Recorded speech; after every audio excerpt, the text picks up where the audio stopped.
One more day until Eagles football. One more day until we get to see Carson Wentz again. And one more day until we get to see that dumpster fire at quarterback. But that's what we're talking about right now. So I've got two special guests. I got Darius Jackson, a.k.a. H.D. Dalton, a.k.a. Fly Eagles Fly TV, a.k.a. everything. How you doing, bro? Man, all those AKAs. You know how Lil Wayne has the F is for finisher, F is for anything? That's how pretty much I'm going to be doing with all my nicknames I'm doing right now. Hate Darius, a.k.a. hate everything. There you go. So now we got IamCarlo, a.k.a. Gio Giovanni, a.k.a. just call him G. There you go, baby. You know, I got many nicknames just like him, many aliases. You know what I mean? They call me G Giovanni, IamCarlo, Carlo. Call me whatever the hell you want. But you know the face, you know the name. If you're not, you've been living underneath the rock. Damn right, dude. One of the smartest dudes right there. Yo, you need to get more subs. I swear to God. You should be at 1,000. It's absolutely ridiculous that you're not at 1,000. I don't get it, man. I don't get it. There's a reason why I brought you on the show. There you go. So, all right, let's get into it right now. Now, I'm going to let Darius start with this one because, dude, I love your take on this situation. Even though I kind of do want to trade for a cornerback, I love your point of view. I love your opinion. So I'm just going to let you go. Go get it. All right. Why the Eagles should not trade for a corner, or why, you know, we should not sign a veteran corner. Okay, there's a couple of things. All right, a couple of things in my mind. It's about growing pains. Last year, you know, we were not. What's that old saying? Rome is not built in a day, right? Mm-hmm. So last year was the start of the rebuild. You know, last year we cleaned house everything, and then we got a new head coach, and we needed to go ahead and start somewhere, which is the most important thing, a franchise quarterback, which we did. And later on in the draft, we made sure we are going to protect our franchise quarterback by drafting an offensive line with Big V, Isaac Seumalo, even signed Brandon Brooks in the offseason. So last year, the purpose was to go ahead, get ourselves a franchise quarterback, and help protect them. All right? That's the main important thing. This year was obviously now address the outside part, the skill positions, I guess you could go ahead and say. And the certain things that we've been doing in Philly for the past, 7 years, I would say, which is sign or trade for a veteran corner, a legitimate corner, and for the past 7 years, it's all failed. You know, we're going back to DRC, Nnamdi Asomugha, Bradley Fletcher, Kerry Williams, Byron Maxwell, Leotis McKelvin, Nolan Carroll. Okay, the list could go on and on how many corners that comes in and completely fails and botches for us. And the past 4 years, we've been doing something in the draft where we draft a wide receiver in the early rounds, which is Nelson Aguilar, Jordan Matthews, Josh Huff. So we come into this offseason approaching something completely different. Instead of going after a big-time cornerback in free agency, we go after wide receivers, you know, Alshon Jeffrey, Torrey Smith. And in the draft, instead of going after wide receivers in the early rounds, let's go ahead and do something that we haven't done since back in the Lito Shepherd, Sheldon Brown days and get corners in the early rounds, right? So we take, obviously, Sidney Jones, who won't be active until come November, I'm going to say, if he's 100% healthy, and obviously Rasul Douglas in the third round. And we got guys like Jalen Mills, who, I don't know about you guys, but he exceeded expectations. Yeah, he, you know, allowed some plays to happen last year, but, you know, for a 7th-round pick, he was able to go ahead and step up against guys like Julio Jones, Antonio Brown, Odell Beckham, Dez Bryant. He played against the top-of-the-line kind of guys. He has that experience, which is why I think that he's got that lock in for our cornerback number 2 spot, or until whenever Sidney Jones comes back or how Rasul Douglas develops. And then we brought in Patrick Robinson, which I always thought was a camp body. But if you look outside of those two, we still got Ron Brooks, you know, C.J. Smith, a name that's been pretty much coming alive now.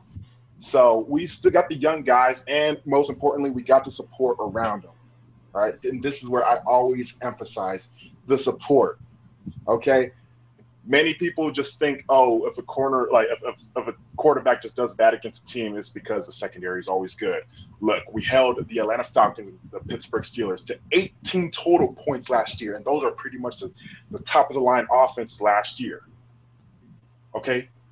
Falcons was a #1 offense, only had 1 touchdown against us. And it's not because and knowing Carroll were shut down corners, is because our inconsistent defensive line finally came about in those games. And what they decided to do this offseason is, yeah, our defensive line, we got the pieces there that can control the games, that could help our secondary out. So Benny Logan, okay, we're not going to bring him back. He's not that good of a pass rusher. Let's bring in a better pass rusher in Timmy Jernigan, who's actually, his game is actually better with the pass rush compared to his run, but he's just as good as in the run. And bring in Chris Long, and obviously draft, in my opinion, the best in the draft. We have 4 first-rounders in the defensive line: Fletcher Cox, Brandon Graham, Chris Long, and Derek Barnett. Okay, and Vinny Curry, like him or not, I mean, at least we know he's capable of having, a 5+, 6+ sack type of season. So they're emphasizing on the defensive line to kick these quarterbacks' ass and to take as much pressure off these young corners. And that's where I like the direction. And if so be it, I could go ahead and deal with the growing pains. I just don't see where a corner would come in and they'll just interrupt the progression of these young guys. I don't want that, because we bring in a young guy, Fuller, that's going to go ahead and, what's he here for? Because he's not going to be a long-term answer for us. We already got Jalen Mills, Russell Douglas, and Sidney Jones will be our number 1 corner. And, of course, with the veteran corner, well, like I said earlier, we've seen what we do in the past 7 years. So sorry if I went on too long of a tangent, but that's just my initial statement right here. All good, bro. It's all good. Well, let's get his opinion now. Now you go ahead. Give me your opinion on what? On the trades? Yeah, should they trade for a quarterback? Personally, it depends on who they trade for. Like he said, Kyle Fuller, he's on a 1-year deal. You bring him in, you know what I mean? Like he's on the final year of his deal. Same thing with Bradley Roby, but I would love to bring him in personally. I think he's a damn stud. But overall, I don't know. I feel like we should trade for a corner because I look at the deals we made, okay? Alshon Jeffrey, 1-year deal. Timmy Jernigan, he's on the final year of his deal, okay? LeGarrette Blount, 1-year deal. So I'm looking at it, I'm like, okay, we're in rebuild mode, but are we in rebuild mode or are we in win now mode? I don't understand what the hell is going on. So if you are in win now mode, your ass better trade for some damn corners, because if not, you're screwed. Because that's what I'm saying. I look at it and go, okay, like I just told you, all these guys on 1-year deals, they're not guaranteed to be here next year. Yeah. Now, you don't come in at Darius' point, because like I love the point of blocking. You don't want to block a younger player, but I also at the same time I feel like these corners are so bad that you kind of may have to do something.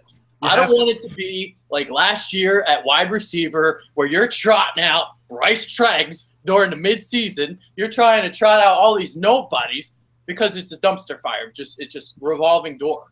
I don't want that. I want some stability at the position. Now, I think the difference between the wide receivers last year and the cornerbacks this year, I actually see some encouraging signs because I think C.J. Smith can be something. I think maybe Aaron Grimes can be something. Paul Turner, Bryce Treggs, I never thought those guys are going to be anything. Yeah. And another example, too, I don't want to be like the Panthers last year because they got rid of Josh Norman, and they were a mess at cornerback. They couldn't stop anybody. So those things, that's what I worry about. But at the same time, I mean, you don't want to just give up resources, too, for a guy like Kyle Fuller. You want to play – the future right now is 10 times more important than the present. So I agree with Darius on that point as well. So I think you can look at it both ways. But I do think if it were me, I am trying to add somebody. Yeah, definitely. It's one of those things where I look at this now and, I mean, are you trying to add somebody because this could potentially be a Super Bowl season? No, I mean I'm not answering. I was just saying. I'm gonna bring up that word. I'm gonna bring up that word because it's very we're all sensitive of bringing up that S word, but I'm gonna go ahead and bring it up because if we're bringing in a cornerback, because that means that we are looking to what Carlo said, win now, and that I could go ahead and agree. But at the same time, like I said. Well, not like I said, but what you said, Adrian, about, the future is what matters most. And I really am starting to go ahead and value these draft picks that we're starting to go ahead and get and make sure this team is younger because, for Christ's sakes, we want to make sure Carson Wentz has the best supporting cast right now and in the future. And to go along with all these one-year deals, in my opinion, we've done the DeMarco Murray signings before. We've done so many signings before to the point where I do like the approach of not committing to them, because if they could go ahead and fail that 1 year, like we've seen multiple times the past, I don't know how many years now in Philly, then we don't have to go ahead and be stuck with their contracts, and we can go ahead and start from scratch. If not, obviously, just continue to rebuild in the draft. Yeah. So that's how I feel on my approach about the 1 year deals. But going back to the corner part, look, now obviously our offense has to go ahead and live up to par with the Packers and Cowboys, but I think that they're going to be able to go ahead and hold their own with the addition of the weapons that we have. But those teams made it, into the second round, into the playoffs, and Packers making it into the third round, the NFC Championship game, with those defenses. And they had nothing there. They had no secondary, no front seven whatsoever. We at least have a front seven, and we at least have safeties. Yeah. So it tells me we don't have to be an all 22 team. If that makes any sense. I don't know. Other than the cornerback position, what are you uncomfortable with? I'm just curious. That's it. I mean, it's depth at linebacker, and that's it. Exactly. We're talking about linebacker depth, not our actual starters, because if they stop the quick passing game, this team's dangerous. There's no doubt in my mind. I feel that. Oh, definitely. Yeah, go ahead. Go ahead. I was gonna say. No, you can go. Yeah. No, go ahead. You're up.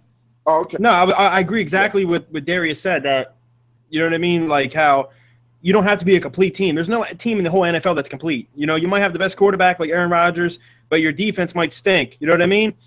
And I don't know, though, but it seems like with us, it's different. Like, for example, last year the receivers were bad, and that plagued us the whole season. You know what I mean? Or say the corners are going to be bad this year. That might plague us the whole season. But these other teams, like the Packers, everyone else, they can just get by with it. Maybe because they have Aaron Rodgers, a damn Hall of Fame quarterback. I don't know. And, I mean, I look at Dallas, like you said. Dallas, they did it somehow. I mean, their defense is horrible, and they have to admit to it. The fans, they can't be sitting back cheering about this guy and getting happy about this. Knock it off, okay? Listen, but as I'm saying, they had a solid run game. They played ball control, and they got it done. If we can do that, then we can be fine. But the damn corners, man, I'm telling you, we got to get somebody in here. Because I'm telling you, these guys, like my boy Bitterbirds was saying, they're horrible. You know what I mean? They're garbage. Yeah. Who are you thinking about? I like Rasul Douglas. Okay, young guy though. He's really young. Jalen Mills. I like him a lot. Okay, just like Darius was saying, he covered Antonio Brown, Odell Beckham, Deshaun Jackson, gave up 0 touchdowns. That's potential right there. Oh yeah. I like those guys. You also got Sidney Jones, but he's not going to play this year or maybe later on. I don't know what the hell his situation is, but the future is really bright for him. But the thing is that they're all really young. We need a veteran presence, and I ain't talking about no what the hell is it? Name Patrick Robinson or whatever. I ain't talking about I ain't talking about veteran presence like that. I'm talking about real veteran presence. You understand what I'm saying? And not no Darrelle Revis either. He's gone. He's washed. You know what I mean? Yeah. Okay, so I'm pretty. So you are. Sorry, go ahead. I cut you off. No, I'm sorry. I was gonna say. So, Jill, so you're pretty much saying that we need a veteran presence now because this could perhaps be a special year. I wouldn't go that far. Is that how you feel? I wouldn't go that far, man. Come on. Someone's got to say it. I mean, look. Don't put it on me because everyone will be mad at me if it doesn't happen. We don't make the playoffs. Oh, he predicted this, he predicted that. Listen, man, I keep my mouth shut, and then once we win a damn Super Bowl, I'll be chirping and getting crazy. But yes, I don't know about special season, but I feel these guys are so young, man. We need somebody in there to teach them. You understand? It's kind of like last year with the receivers. Okay. I point at it like last year with the receivers. You had all these young guys. There was no veteran presence. But how did Jordan Matthews look? Even though I ain't the biggest fan of him, okay. But how did he look when he had Jerry Maclin there? You know what I mean? To help him out his rookie season and the other guys. You know what I mean? That really just made a big ass point there. When these young guys, a lot of these young guys, the ones that come in, Like Mike Evans had like a Vincent Jackson to start him off. Odell Beckham had like a Victor Cruz to start him off. Who else was it? Like Kelvin Benjamin had a Steve Smith to start him off. Yeah.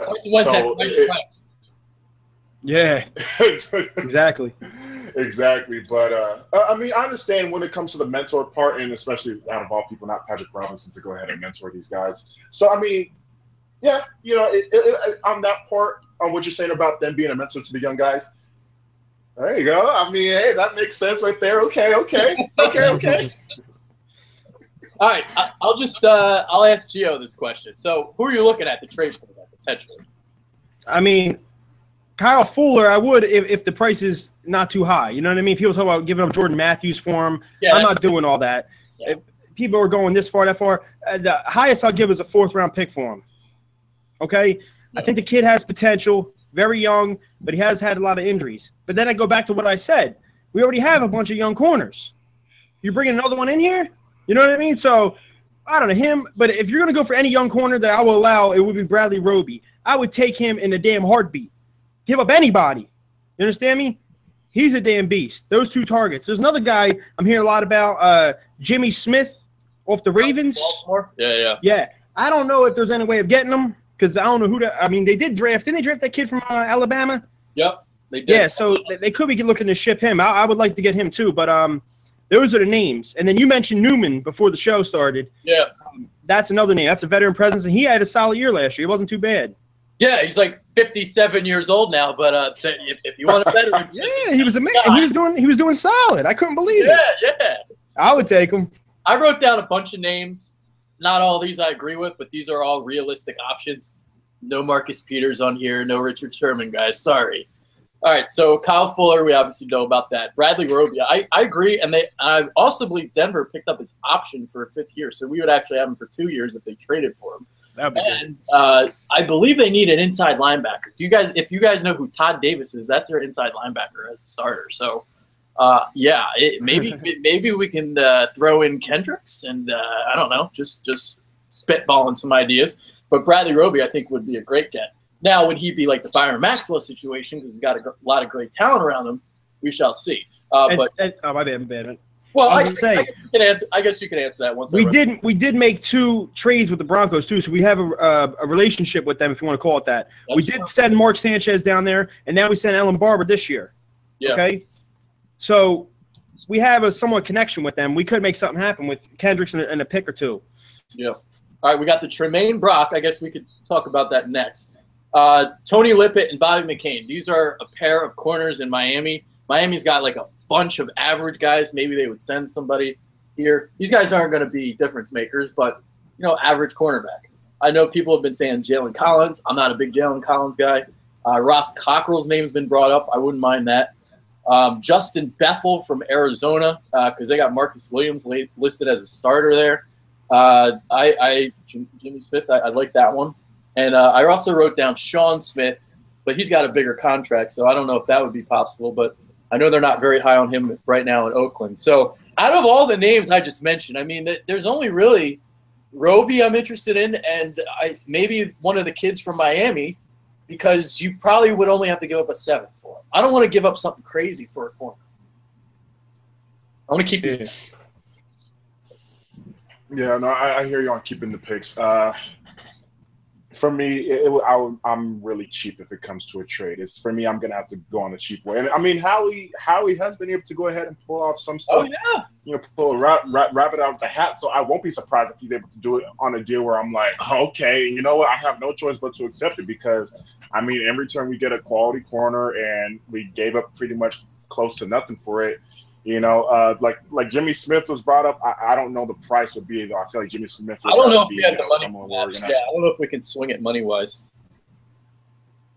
Yeah, I wouldn't mind a Jimmy Smith. But for the most part, though, I just feel like it would interfere. Because what would be the difference if we don't see, if they come in, which means we will barely see, the young guys, probably like C.J. Smith or Rasul Douglas. So what we're going to see them here and there during the games. So when those guys leave after this year, Are we going to be now feeling very confident in our corner position because, well, they at least played a little bit last year? Because now the reason why most of us, I'm going to say most of us, because I know a lot of, not all of it, not everybody's, committed to Jalen Smith like how we are. But, we're committed to Jalen Smith because, we saw him stepping up last year. And last year, he played a lot last year. He played a significant role for this team last year. So that's where I'm trying to go ahead and have these young guys pretty much give the Jalen Smith treatment with, Yeah. You got anything to say? Well, Jalen Smith, you mean C.J. Smith, right? I said Jalen Smith. Who's Jalen Smith? I was He's down there in Dallas, buddy. I didn't want to be that dick guy. I'm not the dick guy, but I was like, fuck, what are you talking about? but C.J. Smith, I'll elaborate on what he said. C.J. Smith, dude, and I watched your video about it, Bitter. I watched that, and I ain't going to lie. I remember watching the preseason last year, and I'm watching him ball. Wasn't he also on North Dakota? Yes. Yes. And I remember, I think Mike Mayock talking about that, how he's on the team, Carson Wentz, blah, blah, blah, whatever. And he balled out. I mean, he was getting picks, this, that. And I'm watching going, this guy has to make the team. He has to make the team. I'm watching, there's no way he can't. And then I saw your points and I saw the highlights you had in your video, him breaking up the short passes. That's the thing. If we can somehow, you put him, okay, put him in the slot, put him whatever against the slant routes, you can blitz all day long with that great offensive line we got. I mean, defensive line, sorry. That line we got, you could bring them all. Full house blitz, boom, and then just have him covering the slants. Because no way, we're bringing pressure that way, no way you're throwing deep. You can't get that ball off. Eli Mann tries throwing deep, it's picked off. I'm telling you right now. But as I'm saying, that I agree with what you were saying, Bitter, that he's perfect for the short passes. I don't know about deep, but you can bring him in when you're about to blitz. Okay, or we have a blitz package, blah, blah, blah. All right, put him out there on this because you know what I mean? You know what I'm trying to say? That's my thought process with the whole thing. Like he is low key. He might be a key to the season. Seriously. Same thing I'm saying, dude. Like, it's crazy to say. Like C.J. Smith, this nobody. But he really could be one of those keys. He really could. If all it takes, I don't know. I'm going to have to go ahead and do it. For Christ's sakes, look at the Richard Sherman situation. A 6th-round pick, but what helped him out was having a dominant defensive line in Seattle. Yep. They had a defensive line with, Brandon Meebane, Bruce Irvin, Michael Bennett. They had such a fearsome defensive line that was able to go ahead and groom all the young corners, even Byron Maxwell over there, Jeremy Lane. Pretty much guys that we were no one really expected to go ahead and just come out of nowhere. All because Seattle built that front 7 to be dominant. And that obviously that eventually helped them, especially having the safeties in Cam Chancellor and Earl Thomas. And Bobby Wagner, linebacker. Yep. Bobby Wagner, exact part of that front 7. See, so in a way, we ourselves got ourselves some quality safeties in Malcolm Jenkins and McLeod. And I just think now it's just a time where they have such a good supporting cast around them that I'm not saying that they're going to go ahead, it's going to look like they're going to be, in my opinion, it's going to look like they're going to be playing quote unquote good. Like flash is what we saw last year against, Giants Thursday night and the games I just mentioned, the Falcons, Steelers, Vikings, all those games where it looked like our defense plus our secondary was just awesome. That was just never the case. That was just from having, our front 7 controlling those games. And now that we made sure we locked up a good, solid pass rush, guys that won't go ghost like Connor Barwin did and Benny Logan, those guys that they just disappeared here and there. We made sure we added on those pieces to add on better pass rushes. That's just going to help these guys out. And I don't know. I'm just really a firm believer that we're able to go ahead and help build them organically.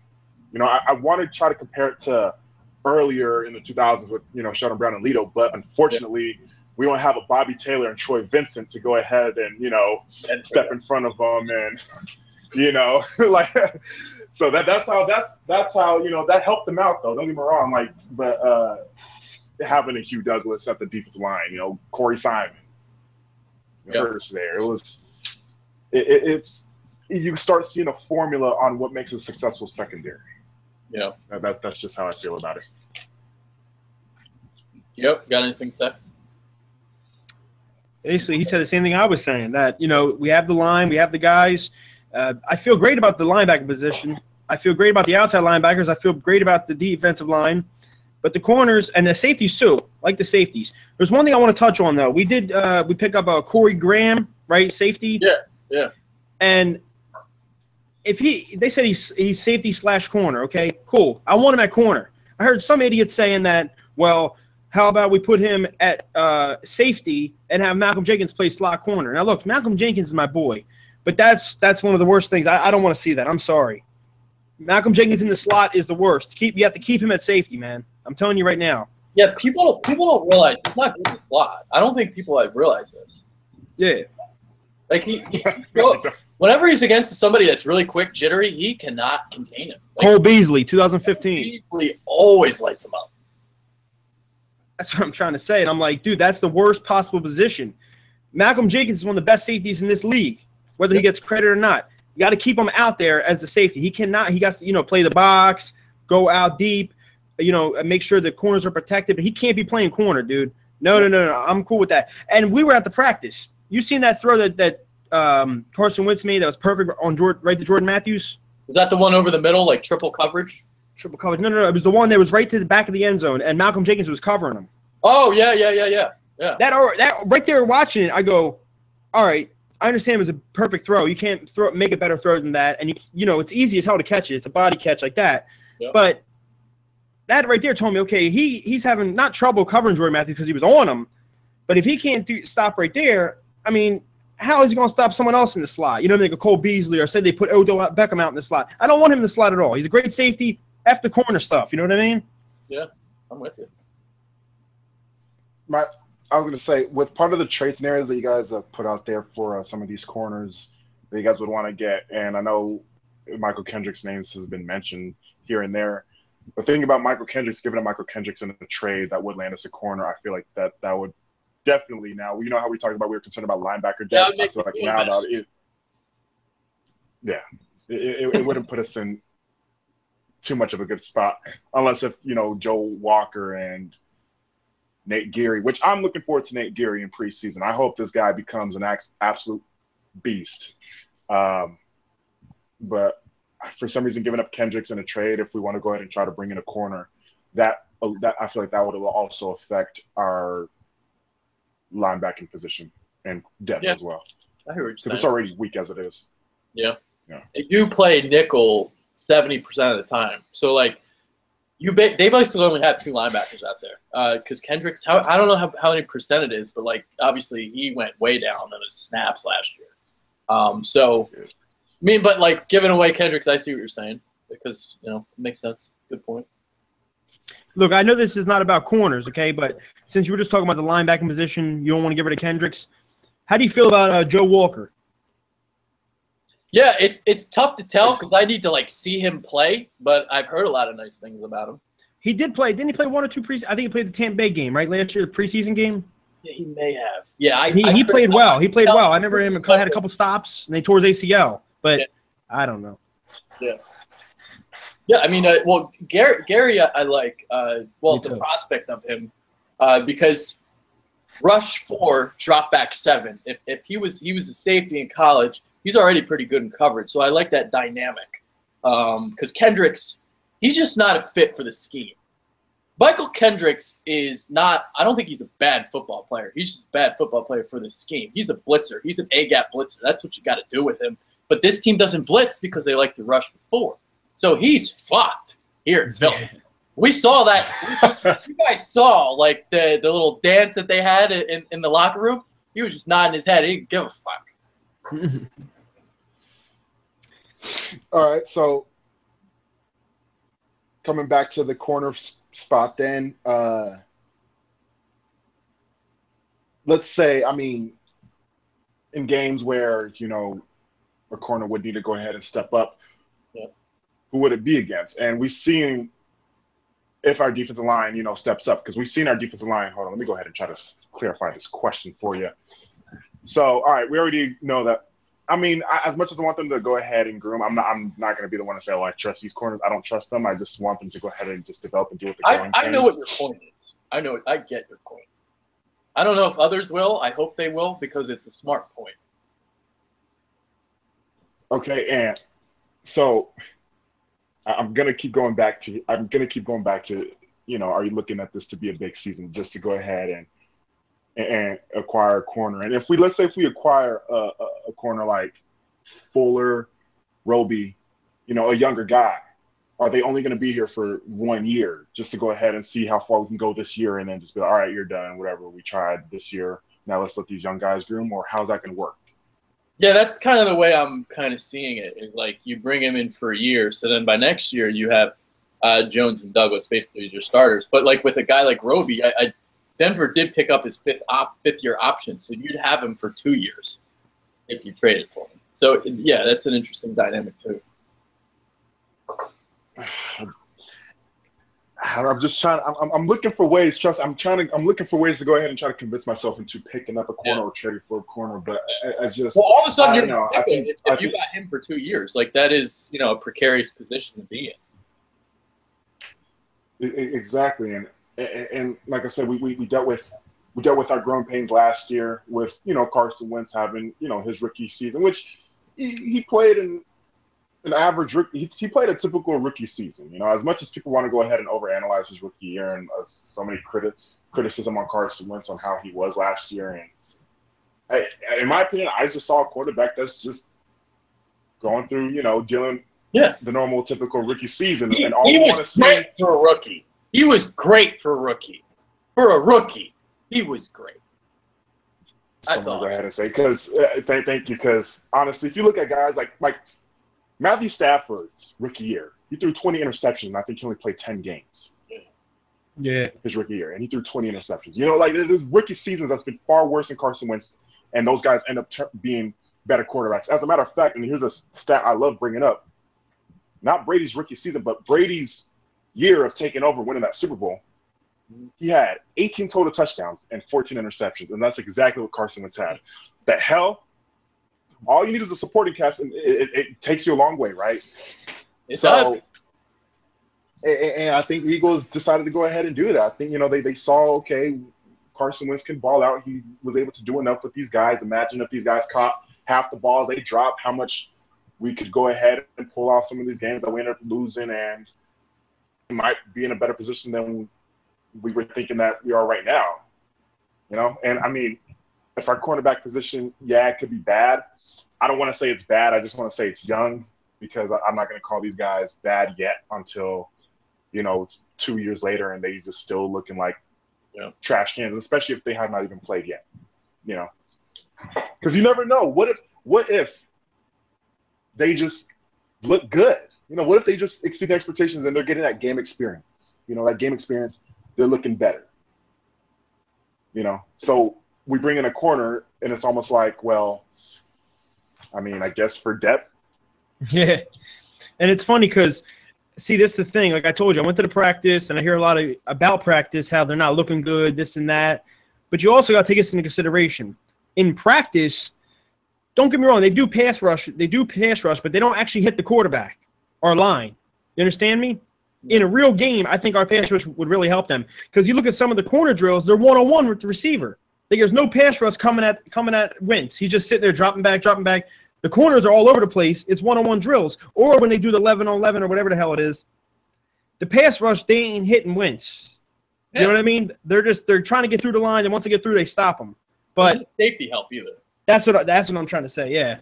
So I don't know how much I can put into practice, but the guys are young, But Patrick Robinson, I can put on practice. He's not good. Okay, let's just put it that way. We all know Patrick Robinson. Oh my God. All right, I'm gonna. Well, let's just say this then. Okay, we hear about how bad our corners are doing in practice. Well, what if you hear that our corners picked off Carson Wentz 5 times in practice? Then the Cowboys has put him in the Hall of Fame. He got picked off 5 times. Bust. That's what happened with Bortles, and it's just like, well, I mean, we know Jacksonville has a very good cornerback duo with Jalen Ramsey and AJ Boye. But at the same time, we're used to seeing Bortles throwing a lot of interceptions, and it's just like it's come to a situation where it's just like, I don't know, with practice, it's a lose-lose situation. Yeah. If the corners get burnt the corners are bad. It was not a good throw by Wentz. And if, Carson Wentz throws an interception to one of these corners, Carson Wentz is just bad. We all saw what happened, I think, the first practice of training camp. Someone retweeted, someone put up a video of Carson Wentz throwing an interception to one of the corners, and it got over 1,000 retweets. And it was just we saw how far they go away from there, and it's just don't give credit to the corner. It's more bad wins. And I don't know. With practice, I think it's going to be a lose-lose situation until we see it on game day. Until then, we're never going to hear nothing good from both sides because, Wentz throws an interception. Well, that was an ugly throw by Carson Wentz, or it looked like Carson Wentz is still dealing with his, issues of whatever, reading coverage, whatever you want to put on Carson Wentz. And then with the corners, if they get beat now, it's just not good wide receiver play. It's these corners getting burnt. So I don't know. With practice, I'm not really overreacting too much with it. And what Gio said about they're pretty much designed to lose. You got Carson Wentz just chilling there because he's in a red jersey. He's not getting touched. So, not hurrying, not stressing out, no pressure really. And that's how I feel. That's how I feel about the practice situation, and which is why I'm not overreacting, and it's making me sort of be a little bit more calm about the whole cornerback situation. The only one I take sorry. That to hear that he's struggling, being a veteran as long as he's been in here, that's different. But everything else completely different. Yeah, me too. I remember Patrick Robinson from that when the Saints played the Cowboys and Dez Bryant. Dez Bryant completely just abused Patrick Robinson, and I think I come across watching some random game highlights, and I come across Saints versus Cowboys again. I think I remember this game, and lo and behold, it was that game where Robinson was just getting abused by Dez Bryant, and I'm like, oh God, we're gonna have to line him up twice against this guy. Let's just hope this guy's just not gonna be the starter. All right, well, that's a good transition for this topic now. So we know about Jalen Mills. He's probably going to start. We know about Ron Brooks. He's going to be your nickel guy. But who will be the third guy? Is it going to be Patrick Robinson, or is it going to be somebody else? Who will be that third de facto starter? You want me to go ahead? Go ahead. Go ahead. I think, personally, I don't know where to go with this. I think it's going to be Patrick Robinson. But in my mind, I don't know if he makes it past camp. I think they get into preseason. If he starts getting beat up, they might go with C.J. Smith. Or, hell, whatever happened to Denzel Rice. Remember the preseason darling a couple years ago? Is he even is he on the roster anymore? I think I'm going to check this out. I think he's in the AFC South, maybe. Okay. Jacksonville or Houston. I'm going to look it up.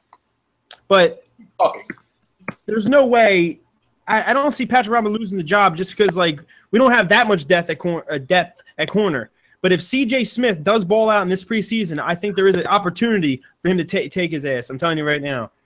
I think they can look at it, and they're going to look at it and be like, okay, he's getting burned up in practice. We get him in preseason. He's playing decent, but then C.J. Smith's playing even better.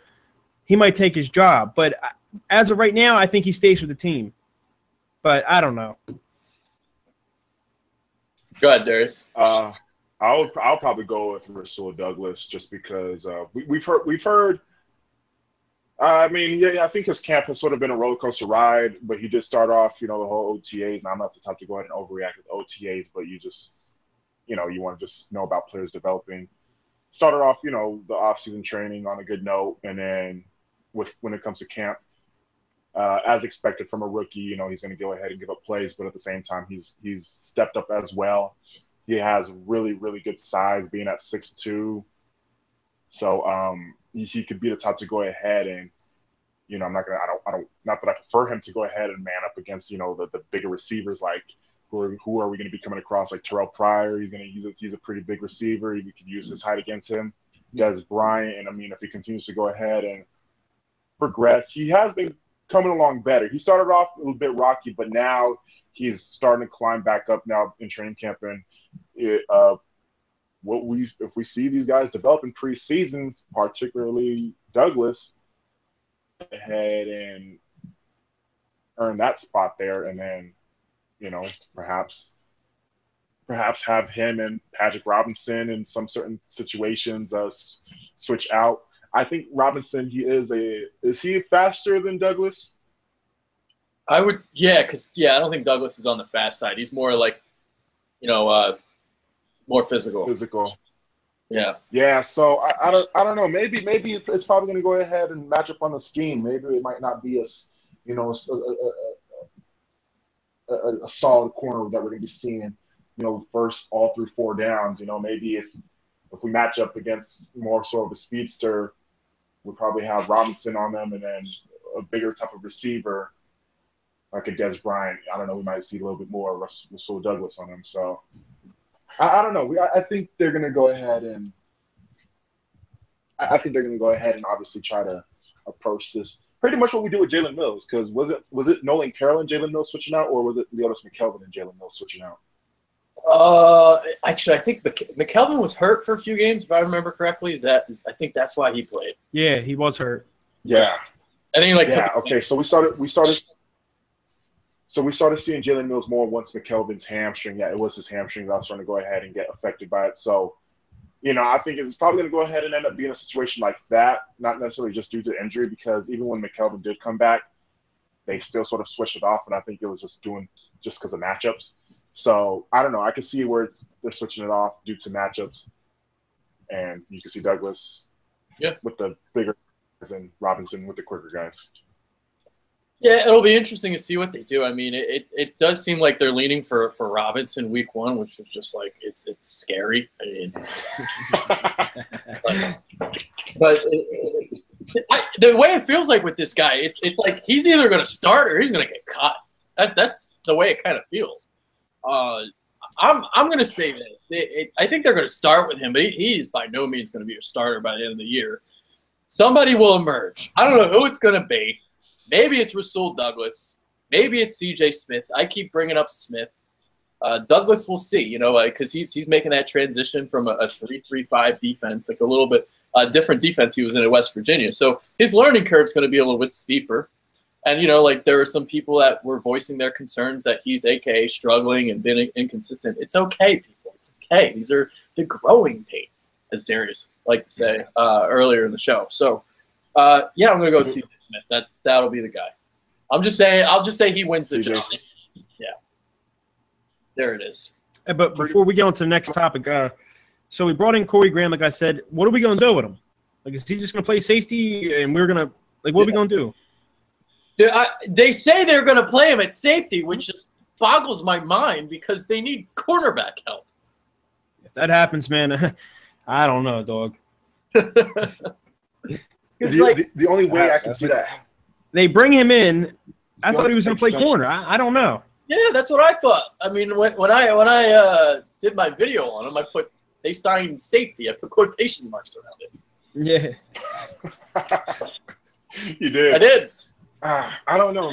Maybe it's just because we will possibly be putting Jenkins more so at the slot, and then instead of Jalen Watkins being covering Malcolm Jenkins' spot, it's going to be Corey Graham, which, I mean, in my opinion, that's a little bit more of a comfortable situation than if that's the case. But I'm not sure. But sort of what you just said, Adrian, about someone has to step up. Like, I don't know. You're right. Like, there's so many young guys with Douglas, C.J. Smith, Mills, even Aaron Grimes, for crying out loud. Grimes or Grims? I always say Grimes. I think somebody will emerge. It just hopefully it's not too late. Someone. Because I think the start of the season. Someone. Okay, so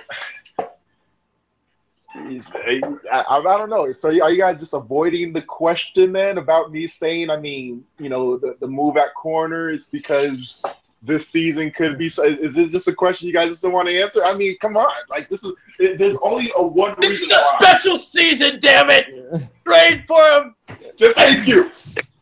Thank you. That's all I wanted to do. Look, I mean, if that's the case, I mean, God, what makes it so frustrating just the whole Patrick Robinson signing, because let's just say instead of that signing, it was another veteran corner, Sam Shields, hell, even Darrelle Revis type of deal, we wouldn't really be sort of like, I guess you could say, panicking in a way, just because we're like, all right, they're at the tail end of their career, but let's just see if they can go ahead and hold it down, especially with the better pass rush. Let's just go ahead and see. But the fact that they did that freaking Patrick Robinson signing, that's just what makes me just like, come on now. That's just the one bad blue I'm gonna give Howie Roseman this offseason. Who's the other corner we just signed? I think he used to play for Green Bay. We signed Dwayne Gratz too, and they cut him. Already? Yeah, he's not on the team. Yeah, I'm talking about when I was going to training camp, dude. They said they signed him. I think it was going to training camp, or was it the day before that? I can't remember. Tay Glover Wright. Who are you thinking of? Are you thinking of the Tay Grover Wright guy? That might be it. Yeah. Green Bay. He used to play for Green Bay. He got beat by DGB. That's all you need to know about him. Oh, all right. Remember the touchdown? Remember the touchdown? The back left corner against. Yeah. That was that guy. That's that corner. So he's a kid. So like that's just something that's just throwing me off. Where I mean, even it's sort of evident that like I feel like now it's just the Eagles are sort of just trolling the fans that want to bring in a corner just because the guy that they're bringing in is just not making any sense at all. Just, you know, you bring in Corey Graham, and it's just like, yo, he's going to be safety, and then you bring in Tay Glover Wright, and you're like, okay, you know, and then signing. So I don't know. I don't know if it's just to go ahead and that's who I was talking about.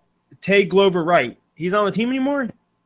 Oh, I was talking about Dwayne Gratz. No, I had to look it up. It says he was signed July 31st.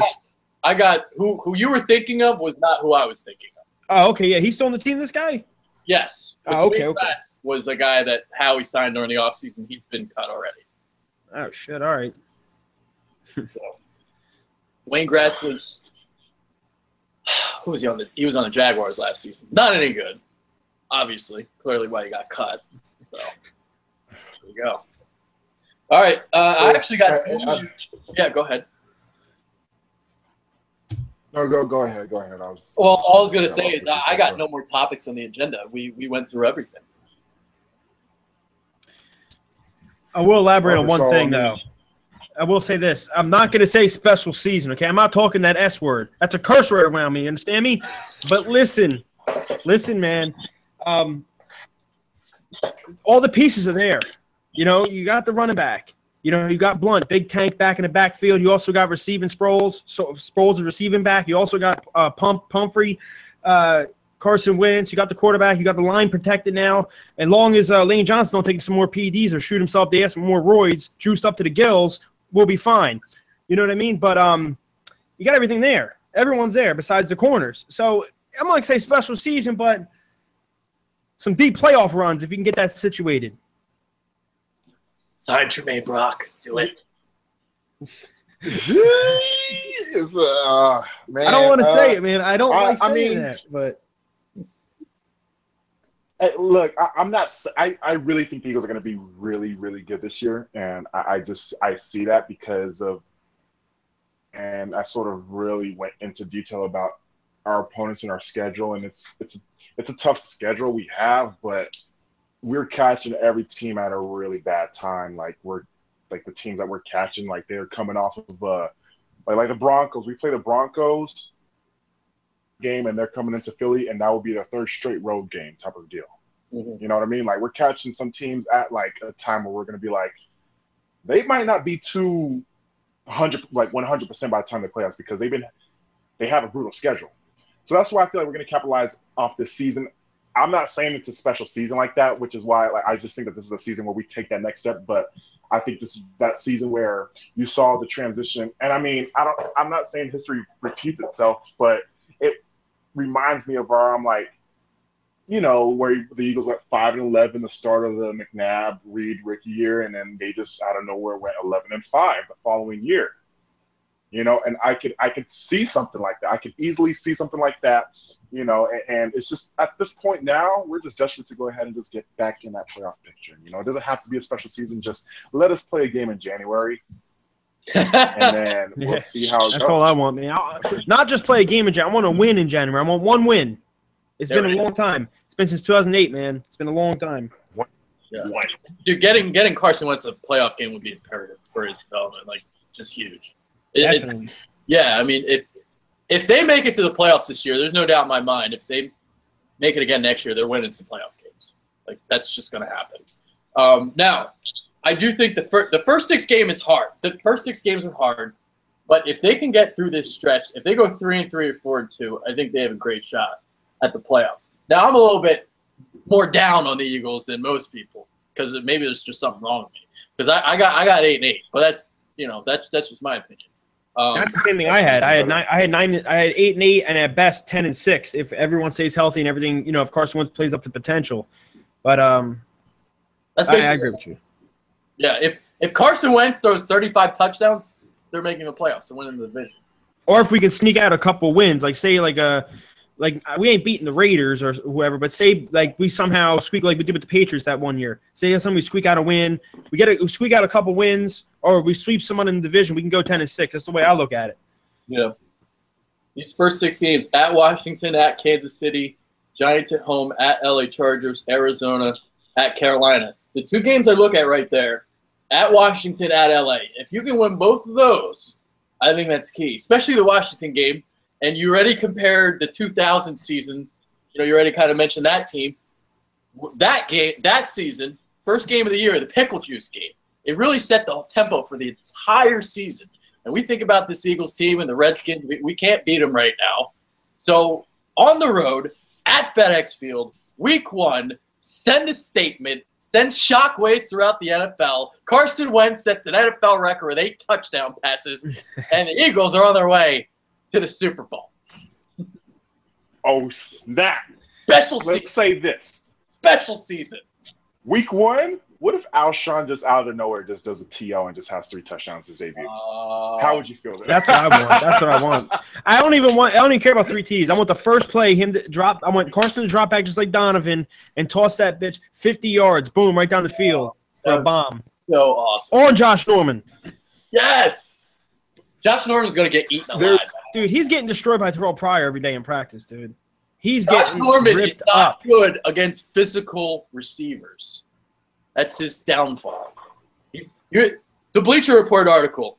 He talks shit on Dez. He talks shit on Odell, but he didn't talk shit on Alshon. That's because he knows Alshon's going to make him his bitch. That's facts. Yes. Boom. There it is. There's a couple games where as it's coming along where I'm starting to go ahead and flip the switch about, and one of them is a Kansas City game where I had it as a guaranteed loss for some reason, but the more it's going about it, Alex Smith, they lost Jeremy Maclin, Spencer Ware, he's really just he's a starting running back. I mean, I'm just gonna give him that. They got Tyreek Hill as a burner, but when it comes to that defense, I see it as a Vikings type of game where Eagles can match up against the better defensive teams that don't have really an offense like that, which is why I expect us to possibly, I could see us winning, KC. I expect us to beat Broncos because, what happened last year against the Vikings, their offense wasn't nothing, but they had a dominant defense. Well, our defense, they could capitalize against a very weak offense, and that's what we were able to do against, Vikings and obviously the Bears and the Browns. So that's how I'm going to go ahead and feel confident with that KC game because offensively, I'm not too high on them to the point where I'm like, well, we got to go ahead and watch out now. Just the only guy you really want to see is Tyreek Hill going to go ahead and burn the secondary. And if that's the case, does Alex Smith still have the arm to go ahead and make those long throws? So I don't know. I think it's going to be a close physical matchup against the Kansas City that now I'm starting to go ahead and favor us. The only advantage is that they're playing in Arrowhead. That's true. That scares me, man. That's a tough place to win in. You know what? Thursday Hold on. Or is that a Sunday game? Now, What's their right? You brought. I think it's a 4:05 game. I think. No, maybe 1 o'clock. Oh, okay. Oh, that's right. Because the Kansas City game 4 years ago was a Thursday night game. Yeah. That's what I'm thinking of. Yeah, Big Red's return. Yeah. Yeah. All right. What else we got? What else we got to talk about? We've been going for an hour, basically. How about that? Oh my God! It flies. You know what? I want to just. It's amazing how time goes when you just talk about the birds. Oh yeah. But a unique situation I don't know if I'll say for like another time or something like that, but it's just the whole running back situation. And I mean, I guess now we're all comfortable with the Blunt signing in. I mean, but it doesn't seem like Blunt will be the every down back. It just seems like now we're just going to be going off of like how the offensive flows. And like, are you guys comfortable, like fully 100% comfortable with the running back situation on how we're going to go ahead and utilize that in our offense? Yeah, I'm curious to see how they utilize it, because one thing that I do love about Doug Peterson, I love that he goes for like the 4th and 1s. I love all that. And to have LeGarrette Blount on your roster, I think that works for you. I'm curious to see how they utilize Pumphrey and Sproles in the backfield, because I'm hearing about the dual halfback sets and maybe run some swing routes with them. I don't know how they're going to like run the ball, actually run the football. Like, how many carries is Blount going to have? And besides Blount, who else is going to run the ball consistently? So it'll be interesting to see. My fault. I was fixing something. My fault. Yeah, go ahead. Did you hear a little bit there? What, the running back position? Yeah. You got any thoughts? I think I like the Blunt sign, like I said. I like having Blunt as like the tank, as I said. Sproles, receiving back. We already know that. For some reason, I didn't really like Donnell Pumphrey when we drafted him. But after I go back and watch a lot more and I see him in camp, dude, he's a carbon copy of Sproles. Now, I'm not going to say he's exactly Sproles because there's only one Sproles. He's one of a kind, I'm telling you. He's kind of a Hall of Fame talent, but he won't make it because his numbers ain't up there like that. But I wouldn't compare him to him. But, man, I do like him, and he does have a lot. Like, I see him catch the ball out the backfield. I seen a clip from camp, and I was like, wow, that looks just like Sproles, dude. Like, exactly like him. Like, so I do like the running back position. One thing I want to know, why Ryan Matthews, why is he still on the team? I know he's hurt, whatever, but get the hell out of here. He's getting a paycheck and just sitting on the bench? Come on now. Yeah, is there something up with that? Like, are they not allowed to cut him or something? Because I don't know if they can't. They can't because he's hurt, and that's what I heard, which is complete BS because I think he's faking the injury now. I think he just wants to be on the team because he knows no other team's going to take him. He wants a paycheck. That's what I'm starting to think, man. Possible. I don't know. And I also forgot Wendell Smallwood. How can I forget him? I like the kid. He's having a really good camp. He's running hard now. He's running harder this year. I heard about that. I like his progression. And I liked him a lot last year when people were saying, oh, well, this and that. A couple people were saying Ryan Matthews is better than him. Yeah, I get it. Ryan Matthews is a starter. But Wendell Smallwood showed me some promise last year against like the Pittsburgh game when he came in and had a couple of touches. Or against Atlanta when he had a couple of touches. He bursted out the hole. Yeah. I like him a lot. And I think, like I was reading somewhere on an article that they might have Blunt be like the goal line guy, or he's the number one back, but he's gonna get carries, tough yardage, and then they'll hand it to Smallwood, and he would be the guy to pick up the big yards. You know what I mean? Like he'll be like the real all around back. Yeah. I like Smallwood, I do. The one cut, hit the hole hard, doesn't mess around, doesn't hesitate. One cut, go. That's what he does. I like him. I think he has a lot of potential, dude. Yeah, potentially, yeah. Okay. To like sort of go back on the defensive side, to like get back on like I guess you could say the corner basis, and how I've emphasized on the defensive line and the front seven and the pass rush. Where do you guys could possibly see this front seven potentially be at, by the end of the season or during the season? Well, I'll tell you this, because I got my rankings all in front of me. I do. Now, I don't have front seven rankings, but I did rank the Eagles the top 4-3 defensive line in the league. So I did do that. I didn't put them as the top because there are some 3-4 defenses, like Houston, for example. I'd rather have that line, obviously. But yeah, I mean, you got to think about it. I mean, they got depth at the end. They got depth at D tackle. They're going to be rotating guys in constantly, and they're constantly going to potentially pressure the quarterback if cornerback play can hold up well enough. So I love the D-line, man. I really do. I'll say this. I do like the D-line a lot. I'm just trying to take it easy, okay? Because I know we did bring in Barnett, and the line is better than last year's. But last year, I hyped up the line a lot, man. We all did. I was like, yo, this line's going to be one of the best, this and that. And Jim Johnson coming here, he's supposed to be like the guy who likes the blitz, live and die by the blitz. What the hell was that all year? Jim Johnson. That's a, yeah, but my bad. Jim Schwartz. Sorry about that. Jim, you got me back because I got you with the Jalen Smith thing, okay? But as I'm saying, you get being quiet, not wanting to be a dick. Jim Schwartz. Jim Schwartz supposed to be a guy who likes to blitz, do this, do that. I didn't see much of it last year, which kind of frustrated me, which I'm going to say this, that it's a big year for Jim Schwartz this year. It's a big year. You know, he needs to show me something because he started off hot. The defense started off hot, and then it just went off flat. Now, I hyped up the line last year. I was really hyped about it. I'm like, you got Cox, you got, you know, Vinny Curry, who I thought was going to be, you know, a phenomenal because every time he did get a snap, he was getting to the quarterback. So I thought he was going to be good as a starter or whatever. And then, you know, Brandon Graham, this guy, that guy. But they underperformed. They played good at first. They underperformed. I know we brought in more talent, but I'm just scared to get too hyped up because last year, man, I was so hyped up about the line. Like, oh, this is the best damn line you'll see in the past such and such years. And I was comparing them to the Broncos and all types of stuff. So I want to hold off, but I think they can be really good. I mean, they did bring in even more pieces to the line, which is scary. But it's a big year for Jim Schwartz. He needs to show it because, like I told you, before coming here, everyone known him as a guy who likes to blitz. He likes to get to the quarterback. He even was on 97.5, the Fanatic, talking about it one day. He was like, I think blitzing the quarterback, getting him is the best thing to do because he has no control. Like, you know what I'm saying? It's second down and whatever, and you blitz him, he can't get the ball out quick enough or whatever. You know, he's just saying it's a bunch of disruption.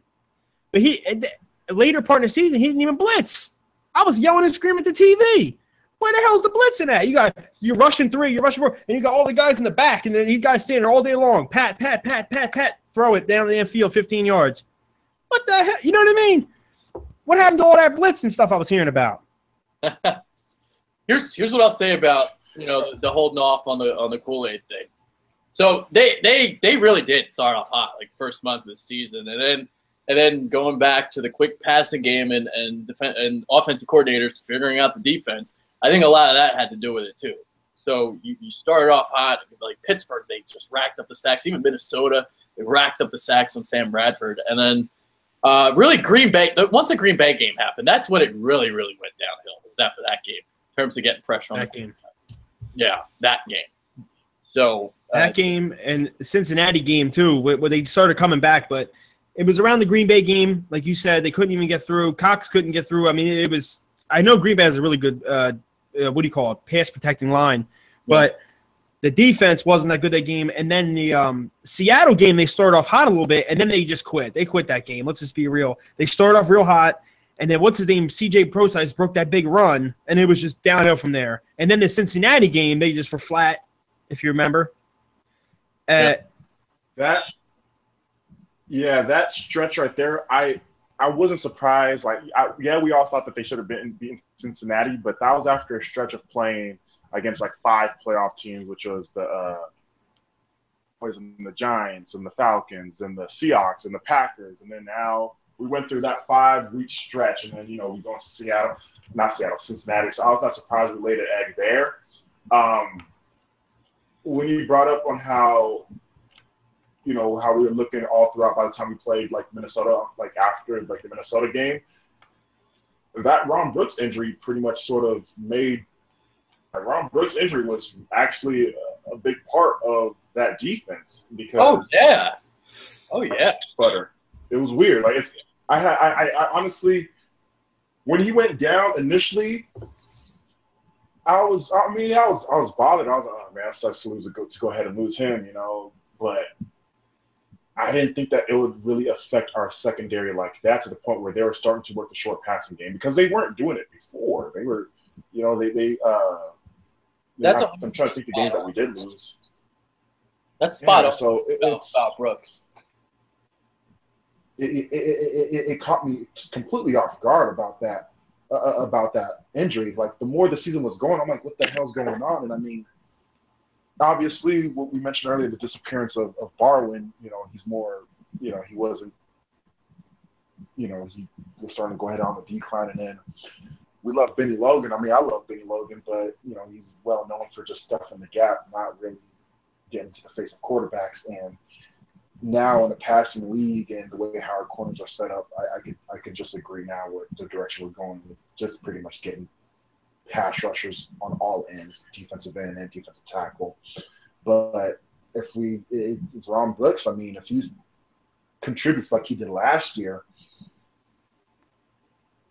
I mean, like we could, perhaps now see more consistency last year. And like last year, we had our moments last year. We had our moments where like this fucking defense could be so good. You know, we picked off Eli Manning 3 times on Thursday night late in the year. Then we, like I said, hold the best scoring offense, Atlanta offense, that historic offense, to just 1 touchdown.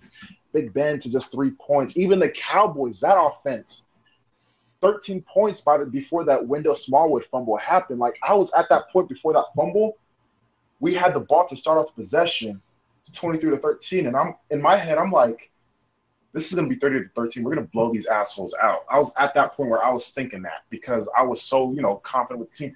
But, I mean, obviously we know the story on that, on how that ended. But it's just a point where the defense, that Aaron Rodgers game happened, but for the most part, like, they came up against the good, the better offenses. It's just we ran into Aaron Rodgers, and Aaron Rodgers, he's just another specimen. And that's why, in my opinion, he's the most talented quarterback I've ever seen in my life. So, you got anything? So, same thing he was just saying is what we were just talking about, how the defense started falling off towards the end of that season. There were certain games you could watch and see, okay, maybe they gave up and this and that. I don't know. I mean, I just hope the defense plays well this year. It seems like every year it's something with the damn defense. Always. Always. You can't get away from Philadelphia Eagles. It's the Philadelphia Eagles, and it's the only team because I look at other teams, like I said, and no team is complete from top to bottom. If you're complete top to bottom, you win 15 straight Super Bowls if your quarterback played 15 years. It doesn't happen that way. The only way you win, though, is by having your franchise quarterback. You have him in place, you can build everything else easily. Like I said, Packers. Defense is now, as I said, Aaron Rodgers, Hall of Fame quarterback, you can't really compare. Because, for example, Drew Brees is a great quarterback, but his team's terrible, right? He can't take him nowhere. But Aaron Rodgers is a different specimen, like you said. You know what I mean? He's a whole different quarterback, okay? But like I'm saying, if you have that franchise guy, you got him in place, you think he's the guy, okay, good. You build around him, and then you focus on defense. But you can get away with certain stuff. If you have a good quarterback, if you have a franchise quarterback, and I ain't talking about Andy Dalton. Andy Dalton's a good quarterback. I'm just throwing a name out there. Andy Dalton's a good quarterback, but he's not a top-of-the-line quarterback, or he's not even like a Matthew Stafford. He's not like a Matthew Stafford or a Joe Flacco, or you get where I'm coming at. You don't need like the best quarterback, but you got to have someone at least. How do I explain it? Like, you don't have to have Tom Brady or Aaron Rodgers to win. You just got to have. That's what I'm saying. You need that guy, but like I said, Andy Dalton, like not like that. It's hard to explain, but because he's a franchise quarterback. He's a franchise quarterback, but it's just something about him that. But as I'm saying, you got to build. Everything else can hide. You can hide. But the corners are really right now are kind of an issue. We'll see what happens. So I'm going to see what happens on Thursday night. You know what I mean? And then I can really start getting at stuff. You know what I mean? Picking people apart. Yeah, let's definitely watch some games. Yeah. Finally here, man. We get to week 14, and we look back on this video and go, damn, we really made this video? Yeah, Adrian. We look back like, damn, we really made this team top 5 secondary. What? You know what I mean? That would be hilarious. Bro. Yeah. There you go. Oh, we're not far away. They're not far away defensively. If they find an average corner, again, like, they're going to be fine. I really feel that way. So I do have 8-8, but if they get average cornerback play and Carson Wentz plays well, I'm with Gio at 10-6. So that's where I'm at. With what Gio said about, like, you don't need to have like the perfect team. What we brought up earlier here, Wentz last year with that receiving core and the dysfunctional running backfield that we had, with just Lane Johnson alone, his record and stats alone was already on a different level. And now it's just because he had a line to protect him, and that's with the weapons we had. I think, I love that's like one of my favorite stats from last year. Carson Wentz with Lane Johnson, 10 touchdowns, just 2 interceptions, and a 5-1 record. And it's just like, man, if he was looking like that with just an offensive line to protect him, now I'm just so intrigued now. How's he going to look with an offensive line to protect him? And, God forbid if, Lane could just get Lane lay off the juice. Yeah. Just like I said earlier. And exactly, lay off the juice, Lane. And we got the weapons now far more better than last year with the running back that can close off games. Like, I mean, we're concerned, like, this defense has promise, but the offense on the other side. I'm gonna say something like I might say something that's gonna probably go like a little bit off topic, but this has to be about the East. But in my opinion, I look at the teams around the East. I see the Eagles being a little bit more of the balanced team. I know Giants have a really good receiving core, but that offensive line, there's a reason why you would think, you would wonder what would we have done with Odell Beckham last year with Sterling Shepard and Victor Cruz, But it's the reason why they had one of the worst offenses because of the offensive line, and they didn't do nothing to get better. Yeah. Their defense is good. I know their defense is good, but like I said, there's stories on that offensive line, and you're not sure how Eli Manning is looking out coming off of a declining year. Cowboys, on the other hand, we know about their defense, in general. And Skins, I mean, that front office, I know that front office is in shambles. Skins, though, in my opinion, they're not that bad or everybody's portraying them. I don't think Skins are not that bad, but I just bring it back to the Eagles because I just still prefer our roster over anybody else's roster in the East. I'll tell you what, I'll agree with what you said, and I don't want to touch on other teams because we're supposed to be talking about the Eagles, but I will say this about the Giants. I think they're getting very overhyped because of last season. They had a good season, don't get me wrong, they made the playoffs, but I watched every game they played, okay, because I live, close to New Jersey or whatever, in New Jersey, so I can watch theirs and the Eagles, so I've seen a lot of the games they play. One of my best friends is a Giants fan, and I watch it, and I watch their offense. Their offense, don't know, they have Odell Beckham, and they have this guy and that guy, but their offense wasn't too impressive, in my opinion. Well, I would say this. Since Ben McAdoo became head coach, they haven't been as impressive. Do you remember a couple years ago, not a couple years ago, when they had Coughlin at head coach, they had Ben McAdoo only at offensive coordinator? You know how good Eli Manning looked? He threw like 31 touchdowns and only like 12 picks. He was looking solid.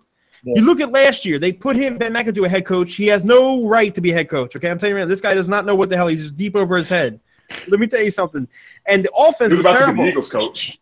Yeah, I know. Thank God we didn't get him. Thank God. But as I'm saying, the offense, there's nothing special about him besides you do got these great weapons. Okay, now I don't know if you can blame Ben McAdoo or Eli Manning because Eli Manning didn't play well last year. Okay, now late in games he did throw touchdowns and stuff, but the offense wasn't like the Packers or like Dallas or even like ours. Like just you know what I mean? Like, and those weapons. I'm like, you got those weapons.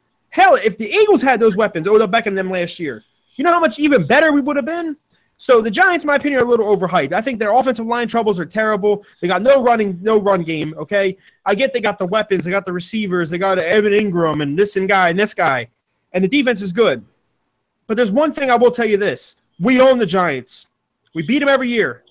They can have every goddamn player in the league. I'm not scared of them. So that's one play. That's one win a year. I scratch off the list. That's a win. I don't give a damn what they do outside of us. Boom. Dude, they were top 5 statistically, top 5 worst statistically offensively. That's what I'm saying. And they got all them weapons. A lot of people don't know that. And they got all them weapons. I don't understand it, man. They remind me of the Eagles offense in like 2011, 2012. We're supposed to be good. We have Vic, LaShawn McCoy, Jackson, Macklin. What the hell? Why the hell are we sorry? Turns out our offensive line. Our offensive line kept getting Vic hurt, and obviously Demetrius Bell. Oh, yeah. Woo! King Dunlap. Yeah. Wow. Demetrius Bell, King Dunlap. Yes, exactly. That's all you pretty much had to say there. But I mean, that's why, it's amazing. Honestly, those old sayings never leave football. You win in the trenches. You win by protecting your quarterback and obviously having a good front seven. What changed the outcome of that Patriots-Falcons Super Bowl on the Patriots comeback was that crucial sack fumble on Matt Ryan in the fourth quarter. If they did not get that sack fumble where the Patriots got the ball inside the 20, Patriots don't tie the game or bring the game within one score. I'm not sure what the situation was, but we all know about that sack fumble that happened on Matt Ryan. Hell, even the sack that they had on Matt Ryan that he took at the end of the game that knocked him out of field goal range. Point being is that you still win in the trenches. And, I mean, when it comes to the trenches for the NFC East, I love ours. I love our offensive line, and I love our defensive line. And I think it's going to go ahead, and that's why I think that this team is going to exceed a lot of expectations, and just because of just because we're really good at that formality of you win in the trenches, because our trenches is good. I like our trenches, and I think that that's going to go ahead and really dictate a lot of these games this season. So that's just, I know I don't. Here's the thing: I hate sounding like a homer, like the biggest Eagles mark. I don't know. It's just something where I'm feeling something. You got a gut feeling, and you think it's going to be a special season. I'm not saying that word, okay? I'm not saying that word. I'm just making sure if you guys say it, because, damn it, if I knew that, well, we need that one corner that's going to make us into that kind of team, then so freaking be it. Let's get them. But if you guys are not telling me that, then I don't want that corner then, if that corner is not going to go ahead and make us win that thing that we're not going to go ahead and bring up anymore. And see, like, I might seem like a homer, like you said, like you see all the pieces added and you just think we're going to be mad good. But like you were saying earlier, Darius, that every piece on this team, there's nothing to complain about besides corner. Everything else is solid. I mean, I don't know what else is bad. But that's the season, and Wentz can still be like not playing too well because he's still only a second-year quarterback. You know, we're expecting to play like a damn Phillip Rivers, 11 years in the league or something, like, you know what I mean? He's only 2 years in. So I don't know, but everything looks solid. And I hate to say special season, like you said, but corner is the only position that is missing, man. Yeah. All right, we're going to get the final thoughts now. This has been the longest show in Bitter Birds history. We're well over an hour. This is great. And we got to have another one very soon. Well, yeah, let's do it, man. We got legends on here, man. Yeah, that's what I'm talking about. Time. Dons, straight up Dons of the game. Hell yeah. There's a reason why the live chat is the live chat is pretty lit too. I'm looking at the live chat. Oh, yeah, the live chat has been pretty lit. I know Philly 500. I don't have it up. Yeah, Philly 500, Doug Peterson, right. Ron Laws, Rashad Patterson. Okay. You know, Eagle Speed. Everybody's been joining in. You know, Philly 500. He's been really adamant right now. Yep. Nice. I love you, Philly 500. I love Philly 500. All right, my guy. That's my dude. What a move! How he roasted me. What a move! All right, let's do final. All right, so that's the guy, right, with the intro, whacking in the head with the bats and stuff. Yes, that's my guy. How you doing? Hey, yo, everybody. How you doing? There it is. All right, so part of the show, final thoughts. So final thoughts is basically whatever's on your mind, just say it, and then we leave.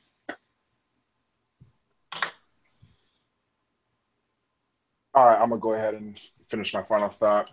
Obviously, you guys know I think the Eagles will be really, really good this year. What's going to go ahead and dictate this season, though, is firing off the bat. We can no longer – there's two teams that we need to go ahead and beat, and that's the Redskins and the freaking Cardinals, because that tells me right then and there we're over that hump of losing to the Redskins and the Cardinals, okay? And, my gosh, I think that our team is capable of winning those games. This is going to be that 99 to 2000 type of year. All right, we brought this up earlier. I'm convinced that it's going to be that kind of year for us. There it is. Darius Jackson, a.k.a. Everything, has spoken. Gio is on the clock. How do I feel? Last thoughts? Super Bowl champions. 2000. No, I can't do it, man. I can't. Listen. I can't go that far. The S word will not come out of my mouth. I was dead serious for a minute. I was looking in the camera, dead in its eyes like this. I was getting ready to say it, but no. Last thoughts. Corners. Let's see how they play. Yeah. You know what I mean? And we'll go from there. But I think it will be a solid season. Everything just needs to come together. This is a big test. Wentz, I expect him to keep progressing. this is kind of a big year for Doug Peterson because I know we're going to touch on this because now we might go a whole nother hour talking about this damn thing, okay? But there's the next topic for the next show. Yeah. But I'll plant a seed so everyone else watching can be all, man, ready. Is Doug Peterson the guy going forward? Do we know? Is he just a placeholder? What is he? I think he's the guy going forward. Okay. But that's all I'm gonna say. I think he's the guy going. I think he's the guy going forward. But say a coach hits the market next year, like a Sean Payton or somebody. Are you gonna jump for him? He's a proven coach. I don't know. I heard John Gruden's coming out of retirement. He wants to coach soon too. I heard he loves Carson Wentz. On the next episode of Bitterbirds, you'll see that. There it is. Should Doug Peterson be given another shot next season? Giovanni says yes. Extension. That's what he said. I didn't go that far. All right, my final thought. I mean, I cannot wait for tomorrow. Me too. Well, in a minute from now, I could say today. Today. Well, you can't say today, Darius. You're on the West Coast. But I know. 11:59. It just struck. We've struck midnight. Eagles football starts today. It's amazing. We're here. For Gino Giovanni, a.k.a. IamCarlo, for Darius Jackson, a.k.a. Fly Eagles Fly TV, I am Adrian Fedq. Have yourselves a great night. Football is back.